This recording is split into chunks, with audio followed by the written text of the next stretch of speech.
Comme je le fais très régulièrement dans mes prières, j'aime à repasser un peu les grands moments de ma marche avec le Seigneur, parce que je crois qu'il est toujours bon de savoir d'où on vient afin de comprendre là où on est, où on va. Quand on oublie d'où on vient, Seigneur, qu'est-ce que tu as fait dans ma vie? Et c'est vrai que depuis très longtemps, j'ai placé j'appelle ça des jalons, des espèces de bornes kilométriques, qui sont comme des repères dans ma vie pour me dire, oui, je me rappelle, Seigneur. Parfois même, je me rappelle le jour, le lieu, l'endroit. Et je dis, Seigneur, ce sont des moments vraiment qui ont marqué ma vie. Vous savez, Abraham avait élevé des autels à certains endroits pour rendre grâce au Seigneur. Eh bien, c'est comme s'il y avait des espèces d'autels spirituels.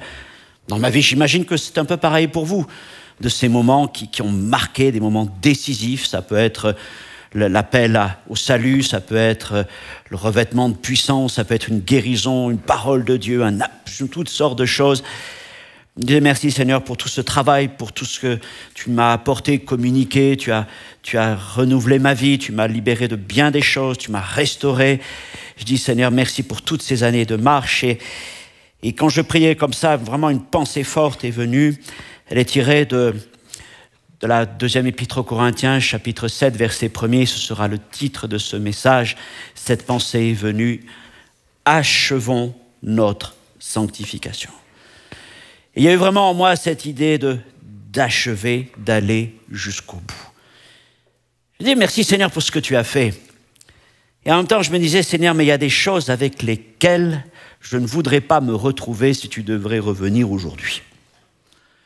Il y a encore des choses, Seigneur, mon Dieu, que je traîne et qui ne sont pas à ta gloire.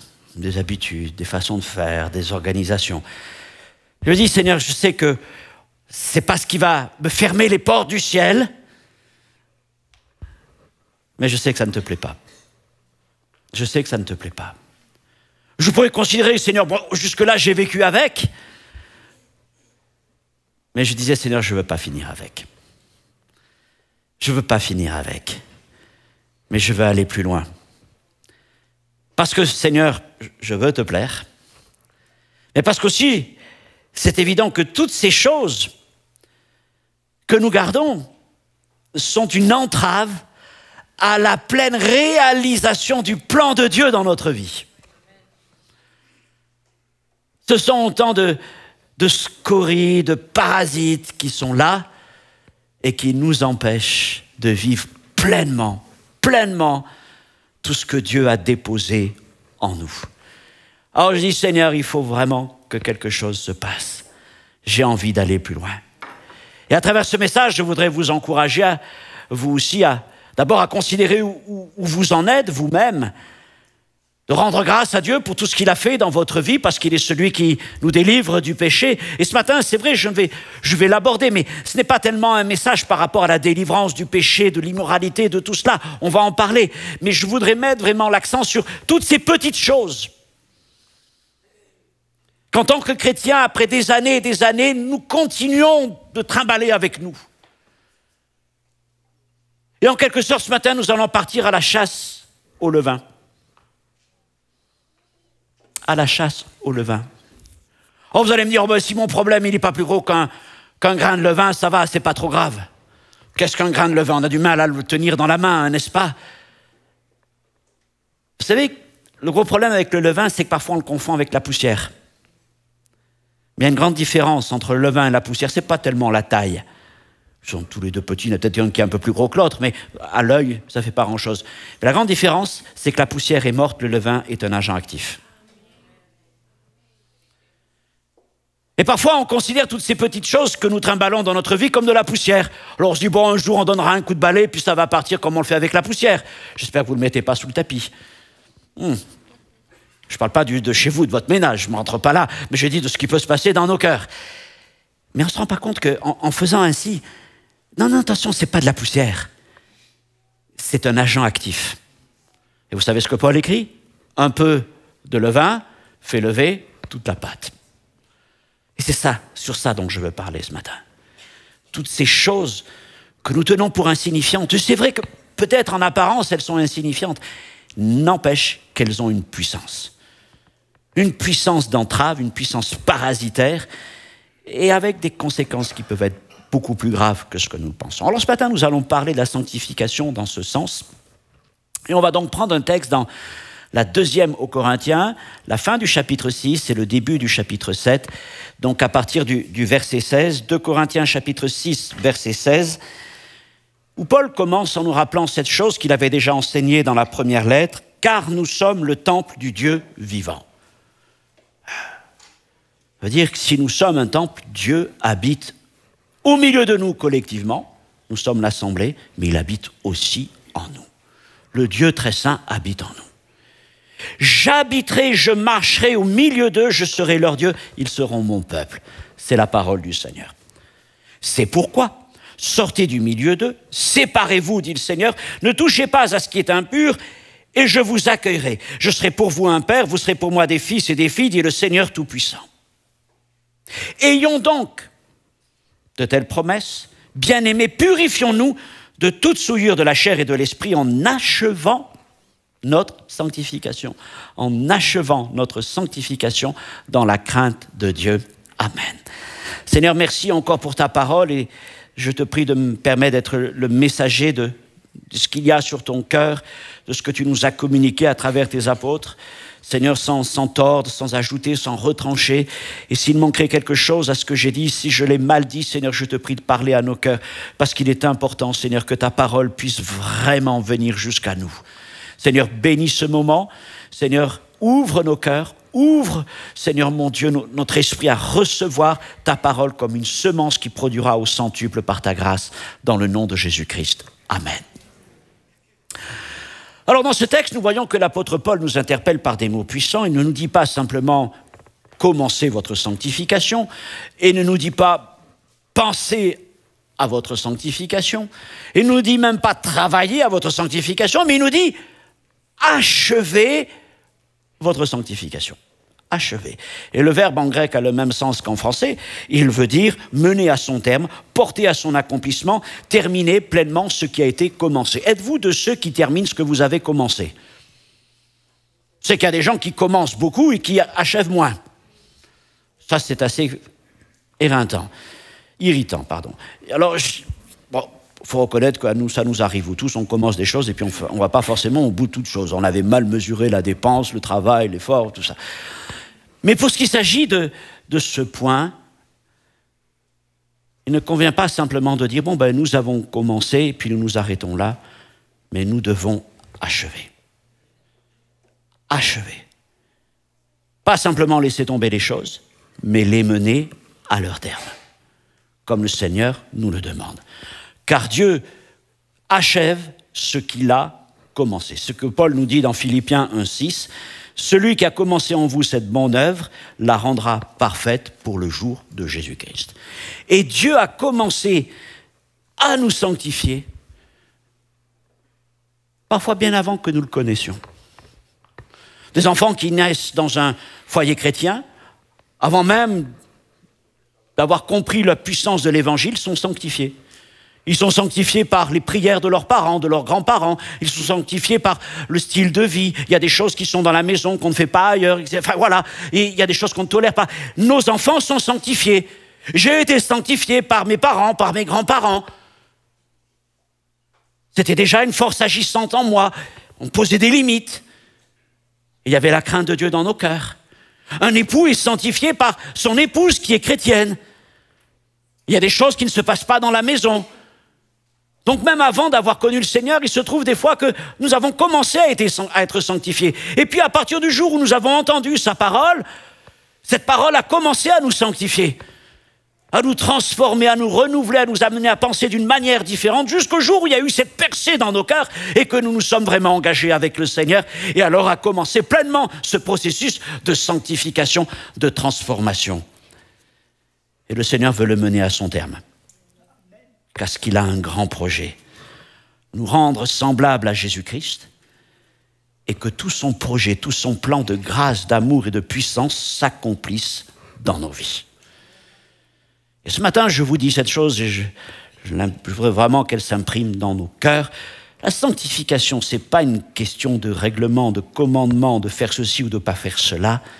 C'est avant tout une question d'aimer Dieu et de laisser sa grâce agir dans nos vies pour qu'il accomplisse tous ses plans d'amour à notre égard. Alors dans ce texte de 2 Corinthiens 6 à 7, je voudrais vous montrer qu'il y a un double mouvement. D'abord, si vous reprenez les versets 16 et 17, je ne sais pas si on peut revenir voilà, sur cette diapo. Au début, Paul va nous parler, là, dans ce passage, de se séparer du monde. Se séparer du monde. Sortir du monde. Sortir de la boue. Avez-vous déjà pris des bains de boue? Oh, j'imagine peut-être que gamin vous a déjà pris des bains de boue. Hein. On aimait bien. Après les adultes, il y en a qui aiment ça. Mais nous étions en tout cas dans une boue qui était la boue du péché. Mais tant qu'on est dans le bain de boue, ça ne sert à rien d'enlever la boue parce qu'on est dans la boue. Et puis la grâce de Dieu est intervenue, sa main a été tendue, il nous a sortis de la boue. Il nous a sortis du monde et de toutes les impuretés du monde. Béni soit le Seigneur pour ça. C'est ce que Paul nous parle ici, j'y reviens. Et puis, il y a une deuxième chose, c'est que Dieu ne s'est pas contenté de nous sortir du monde, mais il veut aussi sortir le monde de nous. C'est-à-dire que s'il nous a sortis de la boue, quand on sort d'un bain de boue, c'est pas parce qu'on est sorti du bain de boue qu'on n'a plus de boue sur nous. Évidemment, on n'est plus dans la boue, mais il y a encore de la boue. Et puis, il faut enlever toute la boue qui est là. Parce que sinon, elle va s'attacher à nos vêtements, elle va sécher, etc. Donc, on enlève la boue. Et ça, c'est ce deuxième mouvement que nous voyons au chapitre 7, verset 1er, se purifier. Se purifier. Donc, tout d'abord, il y a un appel à se séparer. Ça, c'est le gros du travail. On se sépare. Et regardez le verset 17. Sortez du milieu d'eux, séparez-vous, ne touchez pas à ce qui est impur. Les verbes sont forts. Sortez, séparez, ne touchez pas. Et là, l'apôtre est radical. Ce sont des paroles de Dieu que l'on trouve déjà dans l'Ancien Testament. Il n'y a pas de compromission avec les ténèbres. Nous ne pouvons pas être acceptés. Le chrétien ne veut pas trouver un accord quelconque avec des choses qui ne sont pas selon la volonté de Dieu. Et Paul emploie un mot qui est très fort, le mot impur, je ne vous donne pas en grec, mais il veut dire tout ce qui touche à l'idolâtrie, l'immoralité, la corruption flagrante. Tout ce qui est l'iniquité, l'injustice dans le monde. Autrefois, nous étions plongés, noyés dans ces choses. Dieu nous en sort et nous ne pouvons pas accepter de nouer de nouveau des relations avec ces choses. C'est pas possible. C'est pas possible. Et par rapport à tout cela, nous sommes sans hésitation, nous sommes radicaux vis-à-vis de ces choses. Ces choses nous détruisent. Elles détruisent nos familles, elles détruisent nos enfants, elles détruisent notre relation avec Dieu.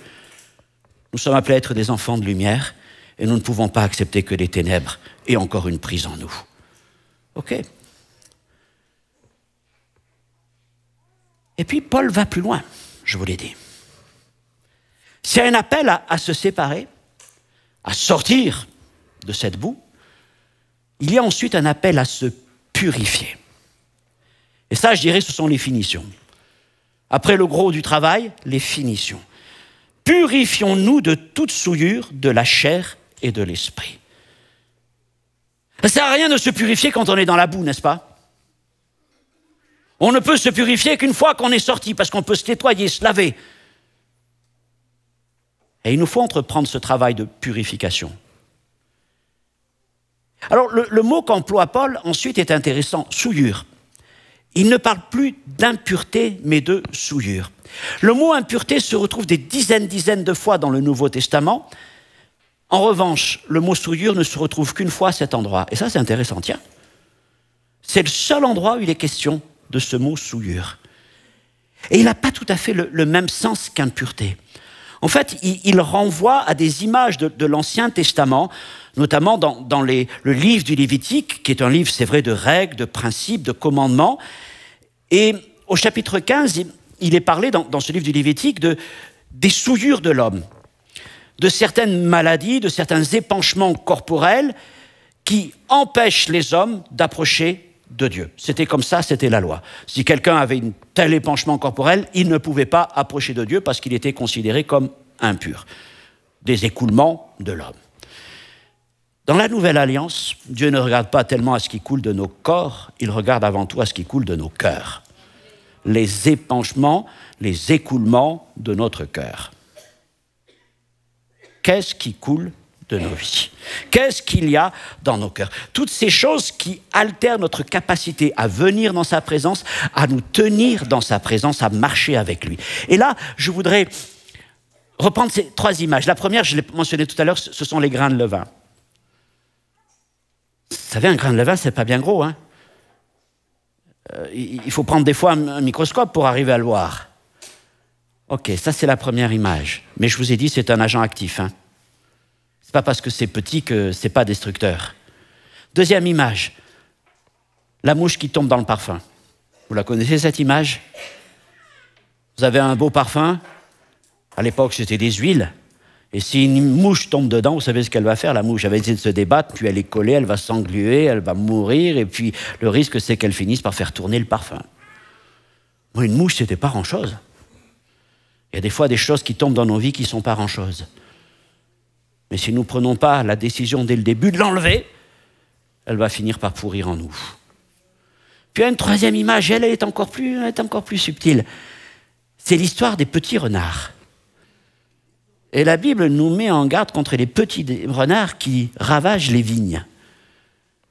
Et les vignerons étaient attentifs à ne pas laisser rentrer les petits renards, parce que sinon ils allaient faire des galeries, ils allaient ravager les pieds de vigne. Mais un petit renardeau, mais c'est tout mignon. C'est une boule de poil. Qu'est-ce qui peut venir de mal d'un renardeau? Et vous voyez l'image.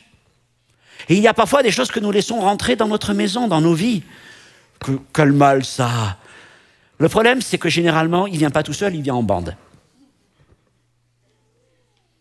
Et puis quand ils commencent à trouver un endroit, ils vont faire des galeries, vous ne le voyez pas tout de suite, ils vont s'infiltrer dans toute votre maison. Et puis au bout du compte, ils viennent saper les racines de votre relation avec Dieu. Pourtant, ça n'était que des petits renards. Et Paul nous invite dans ce passage à traiter ces choses, à nous purifier de tout cela, de ces souillures.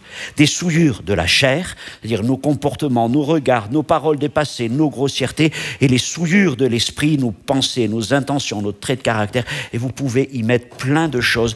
Et le Saint-Esprit est capable de vous dire ce que sont vos souillures, ce que sont nos souillures.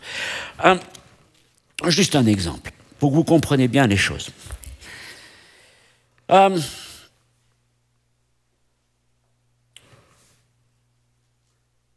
Il y a des séries de télévision, de cinéma, ou sur toutes les chaînes que je me refuse à regarder. Pouf. Alors ça, c'est clair, parce que pour moi, elles sont marquées vraiment d'un esprit ténébreux. Je ne cherche même pas à le savoir. Alors vous me demandez, il y a des chaînes qui ont été très vues, je ne les ai jamais vues, dès le début, j'ai refusé toujours de regarder un épisode. Et puis après, bon, il y a des choses, voilà. Bon, on peut regarder telle ou telle série. Ouais. Et puis aujourd'hui, le truc, c'est que on commence par prendre un abonnement, et puis, tiens, le voisin, il a pris un abonnement, mais comme il peut avoir plusieurs personnes, je vais aussi me mettre sur son compte. Et puis nos enfants, ils ont... du coup... Et avec le temps, vous pouvez vous retrouver avec 3 ou 4 chaînes comme ça. Et puis, il y a tellement de choses intéressantes à voir. Oui, ils sont doués quand même, hein. Ils peuvent vous produire toutes sortes de programmes. Des fois, c'est des programmes éducatifs, c'est sympa. Il n'y a rien trop de problème.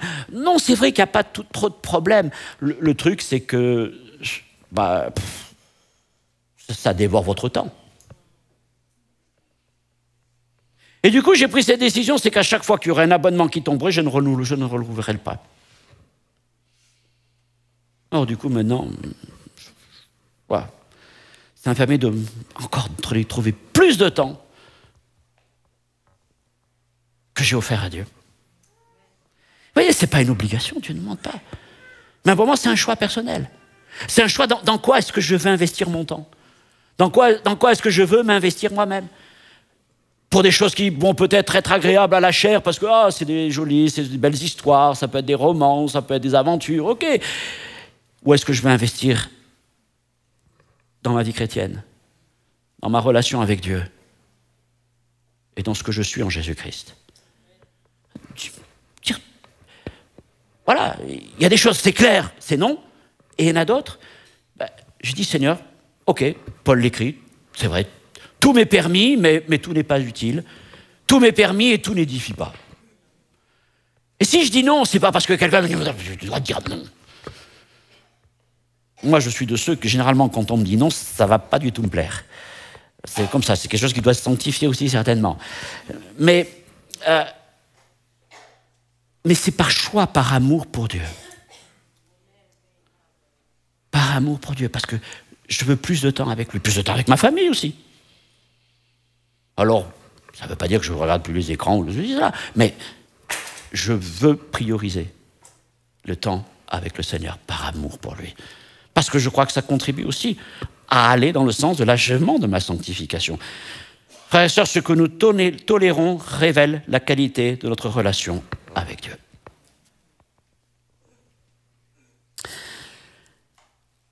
Qu'est-ce qui motive le chrétien à aller dans ce sens d'une sanctification de plus en plus fine? Parce que là, on est presque en train de travailler, oui, je vais parler de microscope, presque du travail d'orfèvre. En train de travailler avec des pincettes. Notre sœur, je vois, qui travaillait dans la bijouterie et dans l'or, vous avez connu ça, certainement travailler avec des outils très précis. Et c'est ce qu'on veut. Vous allez me dire, mais c'est vraiment nécessaire. Par amour pour le Seigneur, oui. Par ce désir de vivre le projet de Dieu, oui. Parce qu'il y a une passion en nous. Mais alors, quelles sont les motivations qu'on trouve à faire cela? Parce que certains pourraient nous dire, mais tu t'imposes quand même des choses. Oui, mais il y a 3 motivations. La première, ce sont les promesses de Dieu. 2 Corinthiens 7, 1, ayons donc de telles promesses. Nous avons des promesses. Et quand je regarde les promesses de Dieu et les promesses du monde, est-ce que le monde me promet? Je dis, je veux vivre les promesses de Dieu. Parce que nous avons reçu l'Esprit du Seigneur. Et qu'est-ce que le Seigneur nous dit? Je vous accueillerai, je serai pour vous un père, vous serez pour moi des fils et des filles. Et ces promesses révèlent le désir ardent de Dieu de nous accueillir dans son intimité, de nous faire entrer dans sa famille, de nous établir pour l'éternité comme ses fils et ses filles bien-aimés.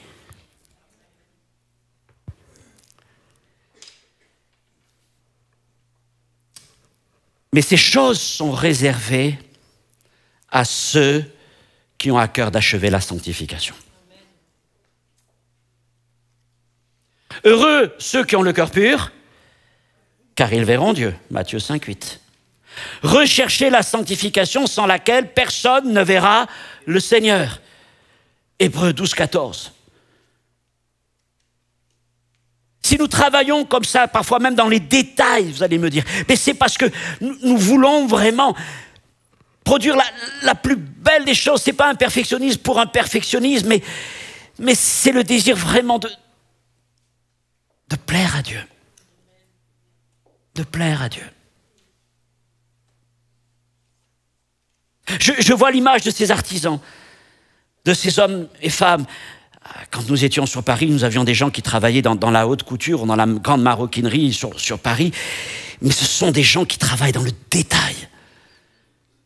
Parce qu'ils aiment simplement ces belles choses. Elles ont une grande valeur. Elles sont précieuses. Elles sont faites avec toute une... Parce qu'ils veulent faire quelque chose de beau. Et pourquoi nous travaillons dans ces détails? Bien sûr, c'est pas ça qui va changer notre salut. Oui, mais c'est ça qui va faire que par la grâce du Seigneur, nous allons vivre plus intensément sa présence. Nous allons briller davantage. Nous allons être des témoins plus efficaces pour le Seigneur. As-tu en toi le désir de vivre une vie plus proche de Dieu? Alors, suis ce chemin. Suis ce chemin. Si la justification permet d'entrer dans la présence de Dieu, et nous sommes justifiés par la foi, Dieu déclare juste ceux qui croient en Jésus-Christ. Justification, c'est une déclaration de justice.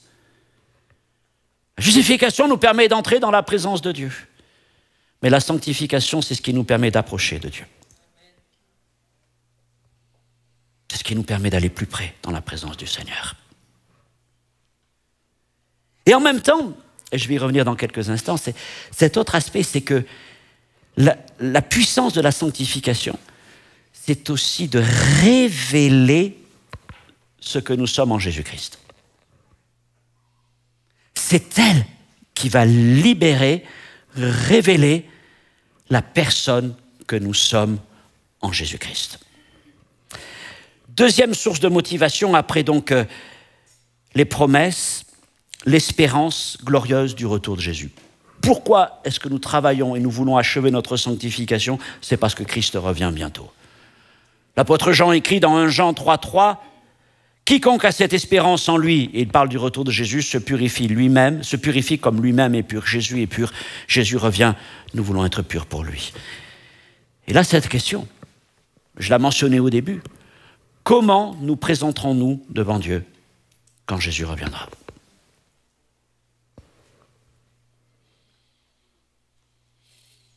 Bien sûr, nous sommes justifiés par la foi. Parce que si nous n'étions pas justifiés par la foi, nous ne serions pas là dans cette présence de Dieu. Mais après, le Seigneur va examiner toutes choses. Et nous ne voudrions pas être trouvés dans la présence de Dieu, au retour du Seigneur, avec des choses qui ne sont pas selon son cœur, selon sa volonté. Bien sûr, il est écrit dans la parole du Seigneur que lorsque nous le verrons, nous serons rendus semblables à lui-même. C'est-à-dire que nul ne sera suffisamment pur sur cette terre pour être semblable à Jésus-Christ. C'est évident, ce n'est pas ce que je suis en train de dire. Mais ce que le Seigneur verra et regardera, c'est si nous avons vraiment consacré notre temps, notre cœur, à vouloir nous purifier toujours plus. Que celui qui est saint se sanctifie encore, que celui qui est pur se purifie encore. D'avoir ce désir jour après jour d'aller de l'avant pour paraître comme cette Église sans tache, ni ride, ni rien de semblable devant notre Seigneur. Puis l'autre chose concernant le retour de Jésus, l'apôtre Pierre, dans sa 2e épître, nous parle d'une entrée pleinement accordée dans le royaume de Dieu. Je lis le texte. 2 Pierre 1, 10 à 11. Appliquez-vous d'autant plus à affermir votre vocation et votre élection. C'est une autre façon de dire achever votre sanctification. En faisant cela, vous ne broncherez jamais. C'est ainsi que l'entrée dans le royaume éternel de notre Seigneur et Sauveur Jésus-Christ vous sera pleinement accordée. Alors, je ne suis pas en train de dire qu'il y a des grandes portes et de petites portes pour entrer dans le royaume de Dieu. Il n'y a qu'une porte. La porte, c'est Jésus. Ce que je veux vous dire, c'est serons-nous accueillis victorieusement? Est-ce que quand nous allons rentrer dans la présence du Seigneur, ça va être « Ouais ! Ouah, hurrah !» ou alors ça va être plutôt en catimini? Si nous avons travaillé, si nous nous sommes appliqués à affermir notre vocation, notre élection, si nous avons travaillé à achever notre sanctification, le Seigneur se réjouira. Oui, bravo! Waouh, il est là maintenant, elle est là. Waouh, tu es arrivé, tu as franchi la ligne. À celui qui vaincra, dit le Seigneur aux chrétiens dans les églises d'Asie, dans le livre de l'Apocalypse. À celui qui vaincra. Et puis il y en a qui vaincront moins. Et leur arrivée va être un peu plus je le disais, en catimini. Ah oui. Ben oui, on trouve ça dans 1 Corinthiens chapitre 3, où Paul nous parle de ceux qui vont être sauvés comme au travers du feu. Ouf! Ceux-là, ils vont sentir le brûler quand ils vont arriver au ciel. Un peu comme Lot. Lot a sauvé sa vie, mais il n'a pas sauvé grand-chose d'autre. Et Paul nous en donne la raison. Pourtant, au départ, ils avaient le bon fondement, le même fondement, Jésus-Christ. Oui, mais après, ils n'ont pas bien bâti dessus. Il y en a qui ont bâti avec l'or, l'argent, les pierres précieuses. Et là, il nous parle de tous les trésors du royaume de Dieu. Et puis il y en a d'autres, ils ont plutôt bâti avec du bois, du foin, du chaume. Et ça nous parle de l'homme, de ses efforts, enfin voilà.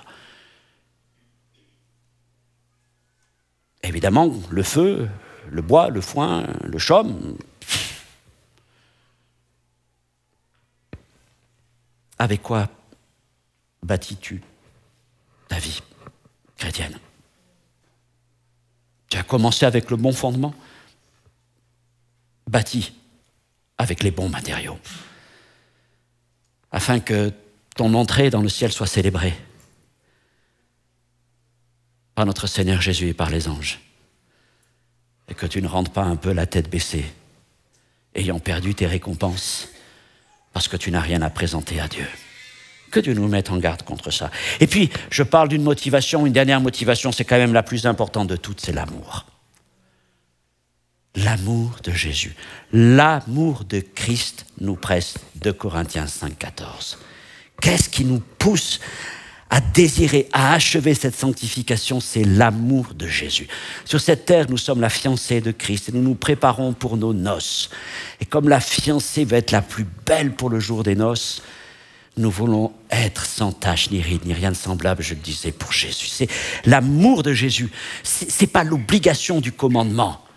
C'est pas l'obligation du résultat qui nous pousse, mais c'est l'amour de Jésus-Christ qui nous presse, qui presse nos cœurs. Gloire à Dieu pour cela. Seigneur, saisis-toi de moi. Saisis-toi encore de moi par ton amour. L'amour de Jésus-Christ est la force la plus extraordinaire pour avancer dans ce chemin de sanctification. D'abord de séparation et puis de purification. Je voudrais aussi, là j'ai parlé de trois motivations, et je voudrais finir en parlant, alors j'avais marqué 3 moteurs de la sanctification, ce qui nous pousse, mais j'en parlerai que de 2 parce que je n'aurai pas le temps, puis je garderai le prochain pour un autre message, le dernier. Le premier, quels sont les moteurs de notre sanctification? Qu'est-ce qui nous donne la force d'avancer dans la sanctification, qui nous permet d'aller dans ce sens? Le premier, c'est la crainte respectueuse de notre Dieu. Paul le dit, ayant donc de telles promesses, purifiez-vous de toute souillure de l'esprit et de la chair, achevant donc votre sanctification dans la crainte de Dieu. La crainte de Dieu. La crainte de Dieu, c'est l'atmosphère qui nous garde. C'est le milieu ambiant dans lequel nous sommes. Et cette crainte, c'est pas « Oh, je suis terrorisé, j'ai peur du jugement ». Non, parce que ceux qui sont en Jésus sont en paix avec Dieu. Nous ne sommes plus sous la condamnation, nous ne sommes plus sous le jugement. Mais il y a dans nos cœurs un respect profond pour la sainteté de notre Dieu. Dieu est saint. Dieu est pur. Et nous sentons cela dans cette crainte de ce désir de ne rien altérer en quelque sorte à la gloire de Dieu. Que nos vies ne soient pas des contre-témoignages par rapport à la sainteté de Dieu. Nous nous revendiquons chrétiens, mais s'il y a des choses en nous qui ne sont pas comme le Seigneur le voudrait, quelque part, nous semons le trouble. Et loin de nous, cette idée. Et nous entendons l'appel du Seigneur qui nous dit « Vous serez saints, car je suis saint. » Et c'est un commandement qu'il nous donne. Vous serez saints. Et cette crainte respectueuse de Dieu, c'est donc ce climat dans nos vies, ce climat dans nos familles, ce climat qui nous accompagne, ce climat même dans l'Église. Encore une fois, c'est pas que nous sommes dans la peur, mais nous rappelons, la crainte de Dieu, c'est le commencement. C'est le commencement, c'est notre appui. Ça ne veut pas dire que ce soit la fin, car l'amour parfait bannit la crainte. Oui. Mais au commencement, il y a cette crainte. Et nous appuyons sur elle. Et nous respectons Dieu. Et la crainte nous pousse à ne pas relâcher notre vigilance, à ne pas nous endormir dans la tiédeur, mais à continuer à marcher jour après jour, parce que notre Dieu est saint. Et maintenant, je voudrais m'arrêter un peu plus sur un autre élément très important. Deuxième moteur, et lui, ce n'est pas le climat général, c'est la force. La force de la sanctification, c'est la grâce. Autrefois, sous la loi, les hommes étaient enfermés et gardés par le commandement, Galates chapitre 3, versets 23 à 25. Et peut-être vous-même, dans un temps de votre vie avec Dieu, vous avez été enfermés sous le commandement.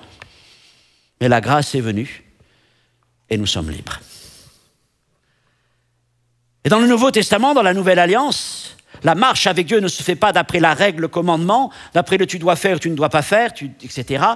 Mais elle se fait d'après la grâce. D'après la grâce.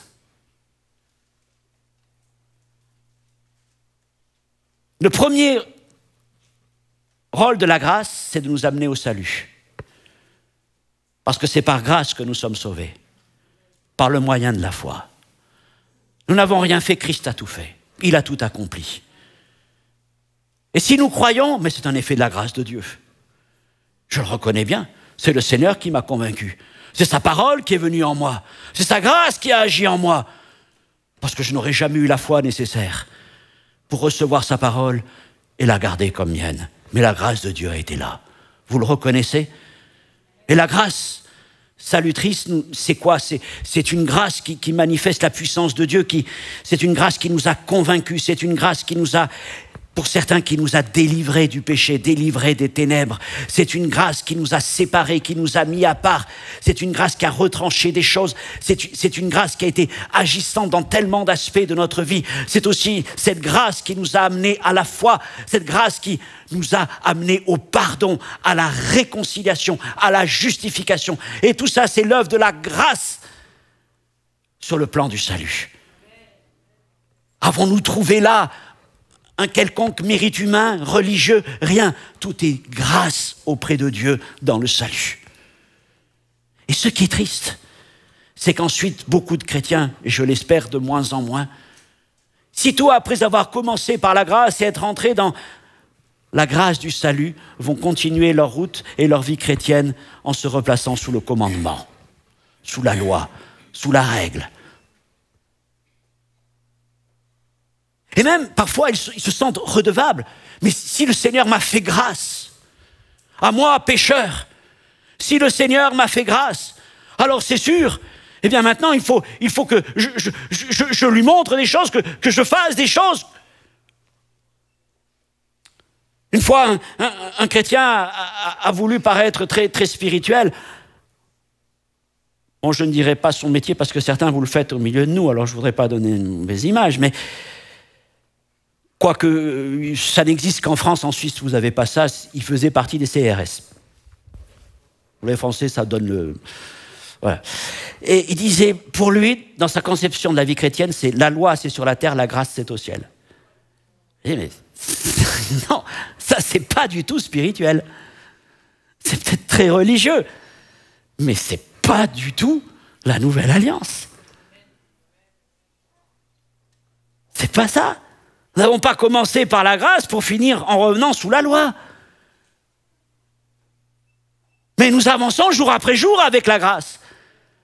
Et là où la grâce nous a libérés, nous a délivrés, nous a renouvelés, nous a pardonnés, eh bien maintenant, le but de la grâce, ce que Dieu veut faire à travers elle, c'est une force de sanctification, c'est une force de purification, c'est une force de transformation de notre être intérieur. C'est une force aussi, nous allons le voir, de libération de qui nous sommes en Jésus. Je reviens, vous avez le verset qui est sous vos yeux, la grâce transformatrice. Quel merveilleux verset, nous tous qui, le visage découvert, n'avons plus besoin de nous cacher. Le visage découvert, contemplant comme dans un miroir la gloire du Seigneur. Mais qu'est-ce qu'on voit dans un miroir? On voit son reflet. Et déjà dans notre reflet, il y a la gloire du Seigneur. Paul a dit ce qu'il a justifié, il les a aussi glorifiés. Et Dieu nous glorifie, c'est la sanctification. Nous sommes transformés en la même image, de gloire en gloire, comme par le Seigneur l'Esprit. La grâce qui fait ça. C'est pas le commandement, c'est pas la règle, c'est la grâce. La grâce. Waouh.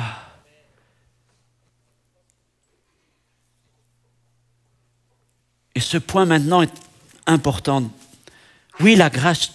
Non seulement la grâce nous purifie de toutes les souillures du monde, de l'esprit et de la chair, mais la puissance de la grâce, c'est donc de révéler qui nous sommes en Jésus. Ça, c'est la grâce transformatrice, la grâce révélatrice, la grâce sanctifiante.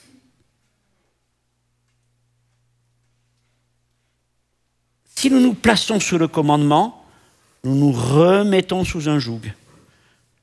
Quel est le but du commandement? C'est de dénoncer et de condamner. Mais il n'a absolument pas la puissance de transformer. La grâce, elle, sans ignorer le péché, sans ignorer les souillures, elle a une mission, c'est de nous transformer. Et elle sait qui nous sommes. Dieu sait qui nous sommes. Il sait parfaitement qui nous sommes. Il y a en nous cet homme nouveau, cette femme nouvelle. Et le désir de Dieu, c'est que cet homme, cette femme nouvelle puisse s'épanouir complètement, transformée de gloire en gloire. Alors aujourd'hui, on parle beaucoup de cette identité. La question, ce n'est pas de savoir quelle est mon identité. La question est de savoir quelle est cette identité que Christ a mis en moi. L'identité de Christ dans ma vie. Et là, elle va se révéler par la grâce. Mais la grâce va révéler qui je suis en Dieu. Et la grâce va révéler aussi, elle va révéler d'autres choses. Elle va révéler les dons que le Seigneur a mis en moi. Elle va les libérer. Elle va aussi révéler et libérer l'appel que Dieu a mis dans ma vie. C'est elle qui va nous sanctifier. La loi enferme, la loi condamne, la grâce révèle, la grâce libère. Ça, c'est la sanctification. C'est-à-dire que vous comprenez que la sanctification, ce n'est pas simplement des principes, des règles à suivre. Non, absolument pas. La sanctification, c'est le moyen par lequel tout ce que nous sommes en Jésus-Christ, tout ce que nous avons reçu de Dieu en Jésus-Christ va être manifesté.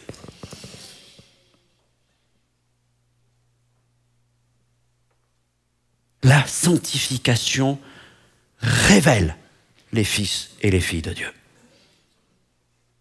Nous le verrons dans le prochain message. La foi le mettra en route. La foi mettra en œuvre ce que la sanctification a mis en évidence. La sanctification révèle, la foi met en œuvre.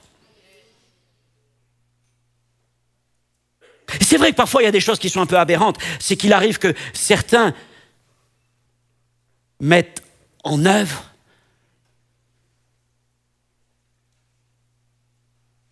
au prix parfois même de ne pas avoir suffisamment mis en évidence. Paul nous dit que dans la maison, dans une grande maison, il y a des vases d'un usage vil et des vases d'un usage noble. Les vases d'un usage noble se sanctifient, ils se gardent purs, parce qu'ils veulent être utiles à leur maître et propres à toute bonne œuvre. Mais voyez-vous, et c'est vrai que dans nos mondes, dans nos églises de Pentecôte, charismatiques, parfois nous avons été surpris, peinés, de ce que certains peuvent mettre en œuvre des dons, toutes sortes de choses, et c'est assez étonnant, mais quand on goûte aux fruits de leur vie, il est amer. Parfois même, il y a des scandales. Mais comment est-ce possible de manifester une telle puissance, de manifester tant de dons? Ils ont une foi jusqu'à transporter les montagnes, et leur vie, leur goût, leur fruit est amer. Parce qu'en effet, on peut développer beaucoup ce côté de la foi, mais si on n'a pas travaillé le côté de la sanctification, ça laisse une amertume. Ce que Dieu veut, c'est les deux. C'est que nous travaillons notre sanctification, nous l'achevions, afin que rien ne vienne altérer ce que Dieu a mis dans nos vies, mais que ça puisse vraiment briller. Mais il nous faut la foi ensuite pour le mettre en œuvre, parce que ça ne sert à rien non plus de vouloir aller de sainteté en sainteté. « Ah Seigneur, je suis saint, je suis toujours plus saint. » D'accord, mais le but de ça, ce n'est pas d'avoir des gens avec des auréoles ou avec leur nom dans le calendrier, c'est d'avoir des gens qui deviennent des témoins de Jésus-Christ dans ce monde. Avec ceux qui sont en Christ, ceux qui ont reçu de Christ et l'appel qu'ils ont reçu de Christ. La sanctification, c'est le moyen par lequel je vais pouvoir être cet instrument de Dieu dans ce monde. Je trouve que ça donne une autre perspective à la sanctification. Ah, c'est ça. Je me prépare pour le Seigneur. Certainement, au mois de juin, nous continuerons cette série, puisque là, il va y avoir quand même le temps de la Pentecôte. Mais je parlerai encore sur tout ce travail qui se fait. Alors, mes frères et sœurs, en conclusion, je dirais qu'achever notre sanctification, ce n'est certainement pas atteindre ici-bas une perfection sans faille. Vous savez, au XIXe siècle, il y avait une grande attente dans de nombreuses églises. On était conscient qu'il y avait, au-delà de la conversion, il y avait des choses à vivre encore avec le Seigneur. Et longtemps, au XIXe siècle, on a pensé que la promesse du Saint-Esprit, c'était une promesse de sanctification totale. C'était notamment dans les mouvements méthodistes, où on pensait qu'à un moment, on allait être sanctifié parfaitement. Bon, avec le temps, on a compris que ce n'était pas ça, le sens. Ok. On a compris que la sanctification, c'est un processus, c'est une dynamique vers laquelle nous allons de progrès en progrès. Et nous sommes conscients que jamais nous ne serons aussi purs, aussi brillants, aussi saints que notre Seigneur Jésus. Sauf au jour où il nous prendra avec lui.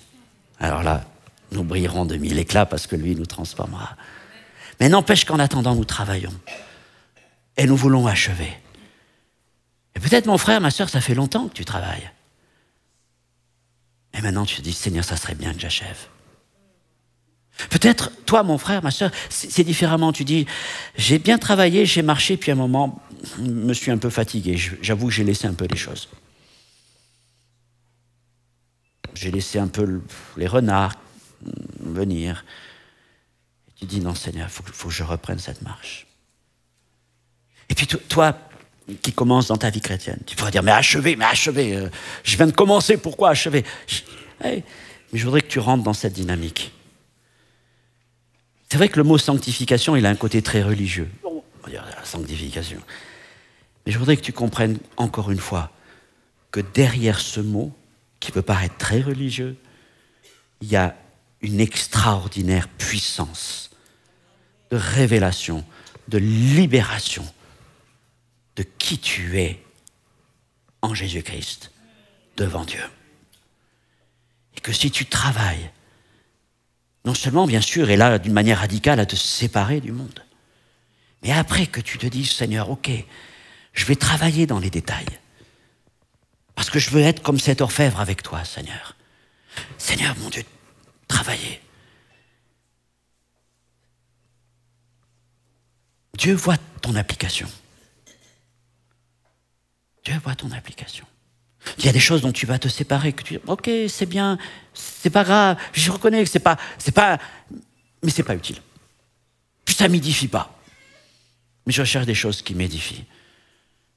L'amour de ta parole, la prière, la communion avec les frères et sœurs, service de Dieu, toutes ces choses qui nourrissent mon âme, qui nourrissent ma vie.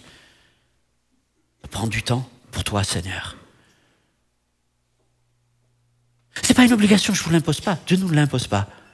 Mais il cherche des hommes et des femmes, des jeunes, moins jeunes, qui ont ce désir.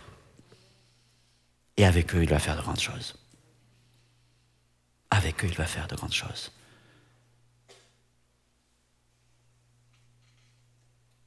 Et je veux parler à quelqu'un aussi ce matin. Peut-être à un jeune homme, une jeune femme. Et tu sens que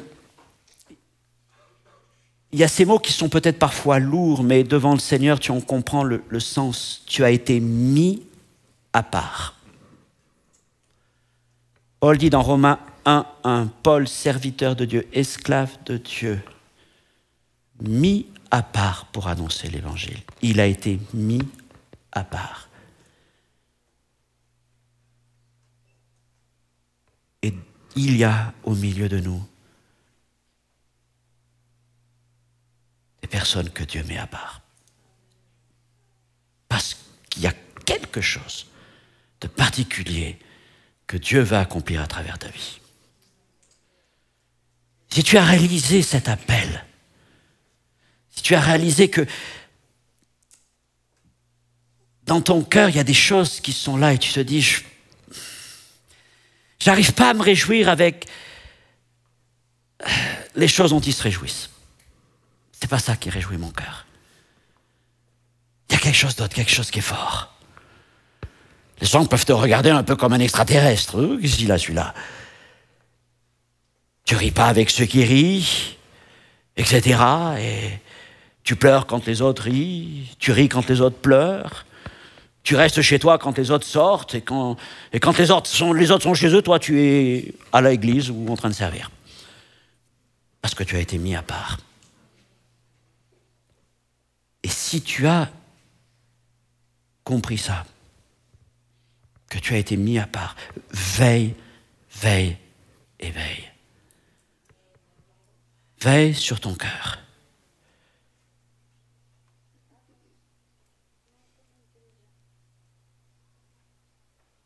Dieu cherche des vases purs.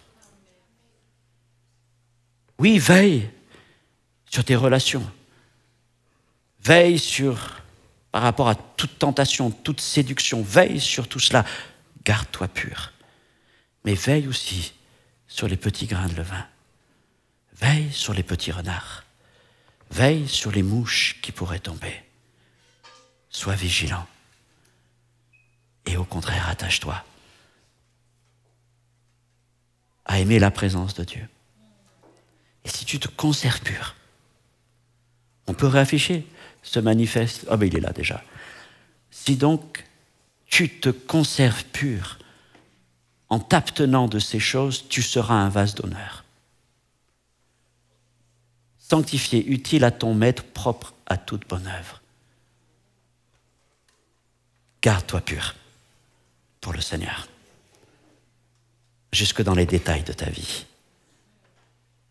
Et tu verras la gloire de Dieu se manifester. Prions ensemble, frères et sœurs. Ce matin, peut-être que quelqu'un se sent interpellé par cette parole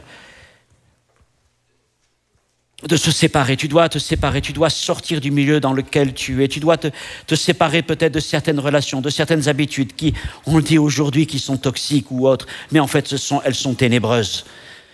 Et toutes ces choses t'empêchent véritablement de rentrer dans la présence de Dieu. Le Seigneur est prêt à t'accueillir,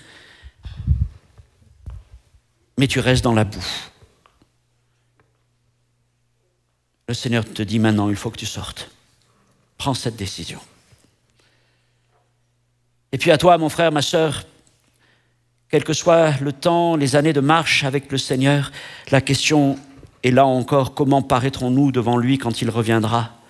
Comment entrerons-nous dans son royaume quand viendra le temps? Et nous disons, Seigneur, je veux achever. Je veux achever avec toi ma sanctification. À travailler jusque dans les détails, Seigneur. À travailler jusqu'au plus profond de mon être. Seigneur, il y a des choses qui sont en moi, c'est cette identité, c'est toute cette construction de vie, Seigneur, qui est en moi, qui est née de l'enfance, qui est née parfois de souffrance, de douleur, qui est née de rencontres, de toutes sortes de choses qui sont là. Et c'est mon caractère, Seigneur, je ne sais pas comment m'en débarrasser. Et le Seigneur voudrait aussi agir à ce niveau-là. Seigneur, purifie-moi de toute souillure de l'esprit et de la chair. Si c'est ta prière ce matin, alors le Seigneur te dit que dans sa grâce, il agira encore à toi pour révéler pleinement cet homme, cette femme que tu es. Seigneur, viens au milieu de nous. Je voudrais vraiment que ces 3 mots s'inscrivent dans nos cœurs. Achevons notre sanctification. Seigneur, merci, parce que c'est toi qui agis. C'est toi, c'est ton amour qui nous presse, c'est ta crainte qui nous garde. Et c'est ton retour, Seigneur, que nous regardons comme une victoire à saisir. Seigneur, merci de marquer nos cœurs encore de ta grâce, dans le nom de Jésus. Amen. Voilà, que Dieu vous bénisse, chers frères et sœurs.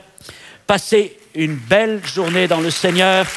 Je vous invite à prendre du temps pour échanger dans le hall d'entrée, une boisson, un café. Vous verrez que Dieu vous bénisse tout au long de cette semaine. Au revoir.